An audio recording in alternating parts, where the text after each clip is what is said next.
When it comes to the video game greats, there seems to be a pattern of contradiction amongst them. If you want to make a game about mostly jumping, make it star a fat man. If you want to make a video game about running fast, make it about a miscolored rodent. And if you want to make a video game about a man who is mega, make it not about a man, but about a robot who's also child. So, in service to uphold this tradition, when my bald brother decided to design a fun, family-friendly, good for the wife and kids experience, the core verb he chose to design his video game around was the word Vore. Vore. Vore may refer to a Latin suffix related to eating, or vorophilia, a typically erotic desire or sexual fantasy to be consumed or to consume another. So, for the past couple of years, my brother and I have been doing work within the video game space, mostly on the creative and art generation side and less so on the technical and programming side. Throughout this still ongoing experience, I came to a realization. See, my personal dream is to become a big man video game designer and director. Think a Hideo Kojima or a Masahiro Sakurai. However, the problem is that if you ever want to see your idea actually become a functioning bleep loop, rather than being eternally damned to a thought bubble, you have only two options to go with.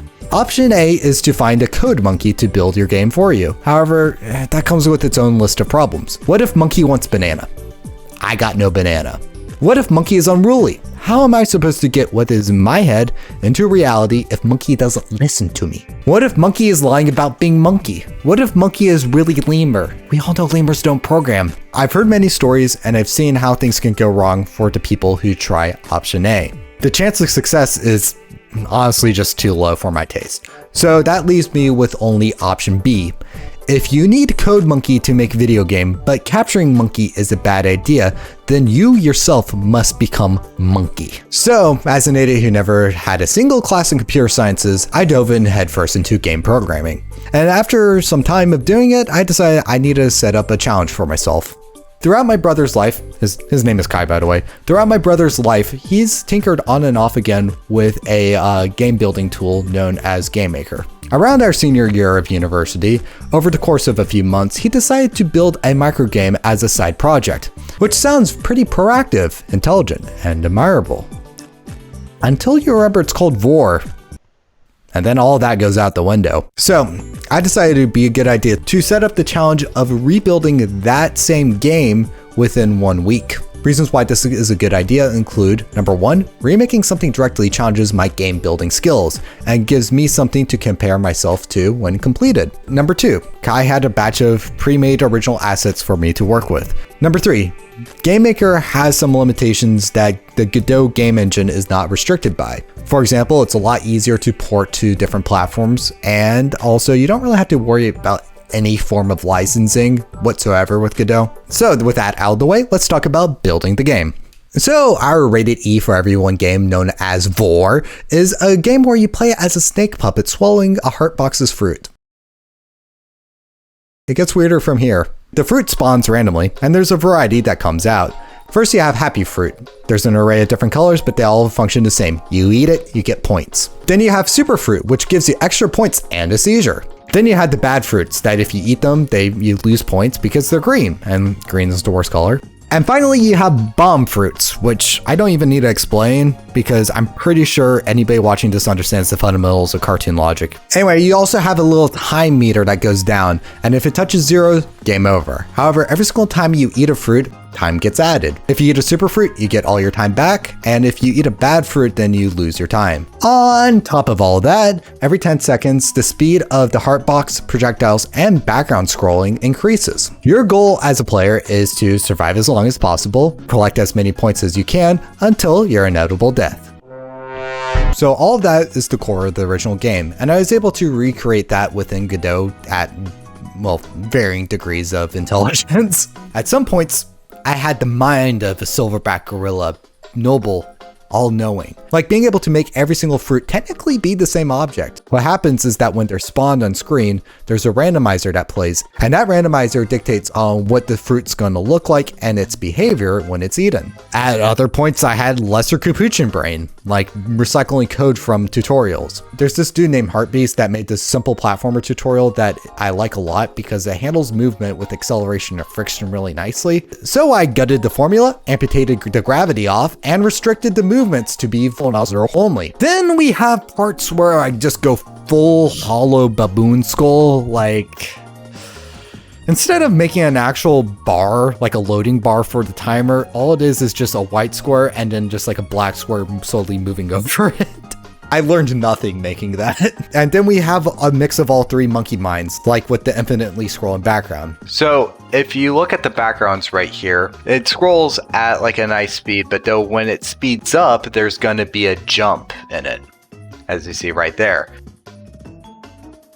However, I was planning on already making it so that the lights brighten up a little bit or dim depending on if you get a good or bad edible. And I decided, hey, you know, if the background's already going to have interactivity to it, I could just make the entire background just light up completely in white and cover itself kind of like a thunder splash. And if I do that, then you will see...